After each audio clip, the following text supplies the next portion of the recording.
Welcome to our Tuesday live leadership chats. Today I'm talking about 5 ways that you can increase collaboration and influence with your people, with your team, especially when you're leading change.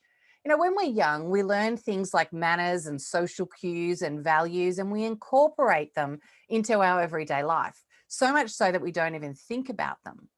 However, when we think around collaboration and influence, they don't often come quite so naturally for us.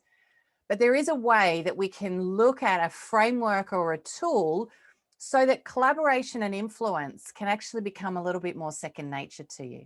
And today we're going to explore one model that's called the SCARF model. My name is Kylie Butler, and I'm a part of Christian Coaching Institute, which is Australia's leading Christian coaching organisation. And we've been coaching and training leaders in coaching for over 10 years now. So this SCARF model was developed by David Rock in 2008. Now, so this is a different David Rock, not the David Rock that's a part of the CCI team. But the SCARF model is described as a brain-based model for collaborating with and influencing others. This SCARF model invites 5 different domains of social experience: status, certainty, autonomy, relatedness, and fairness. Now, it's really key as we look at these 5 areas, particularly when we're leading change or coaching change. It's good to be aware that any of these 5 domains could have kind of gone off. And that can be causing some of the unsettledness and uncertainty that you're experiencing in your team or your coachee. So let's dive a little bit deeper into each of these 5 areas. The first one is status. So status is our need to feel that the work that we do is valued, that what we do, we have a sense of worth and value within the team or the organization. It's where we fit in the hierarchy, both socially and organizationally. And so does the team or the person that you're coaching, are you noticing that they've lost a sense of value or worth, and it might have been diminished in the middle of the change? So what you can increase here is, how do you involve others in the decision making? Well, so where possible, if you're leading, I encourage you to especially spend some time coaching your team around where they can make decisions, especially the ones that impact their work. And also, how can you elicit feedback from your direct reports on what they can do better and how they can support their own success?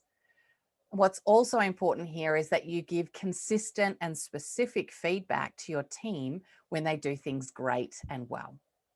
Let's look at the second one, which is around certainty. This is our need to know what will happen next. The environment that we're in and have been over the last 12 months is this ever frequently changing situation. And so this level of certainty, we can feel a little bit like it's on, sinking sand sometimes.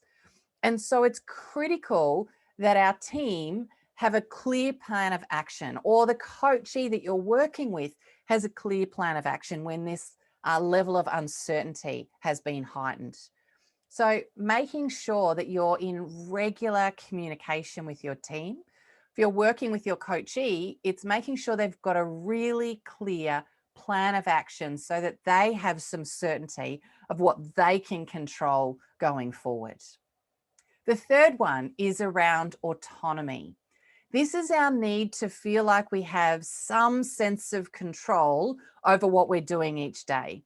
When change happens, this one can often go out the window because there's so much movement that can be really unsettling for our teams. What we could do is be available 24/7 for our coachees or our team, but that's not possible, and it's not a reality, and it's not healthy. So what can we do here?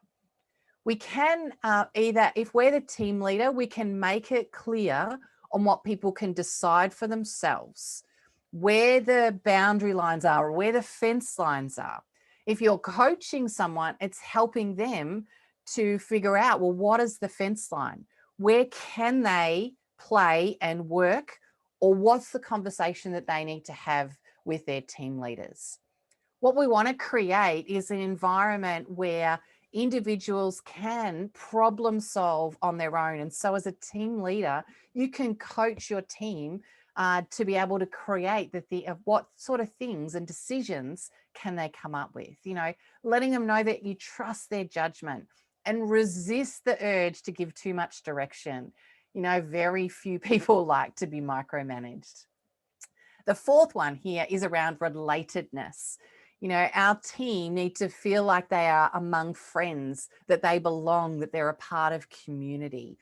Relatedness, or otherwise known as inclusion, this can be threatened when there's not regular contact or communication with people. They don't have a sense of being in the team or a part of the team. And so they can kind of feel like they're a little bit on the outer. So some tips of what you can do here: if you're the team leader, touching base with all of your team members regularly, holding one-on-ones with your direct reports and ensuring that that your direct reports are meeting with their direct reports is really key.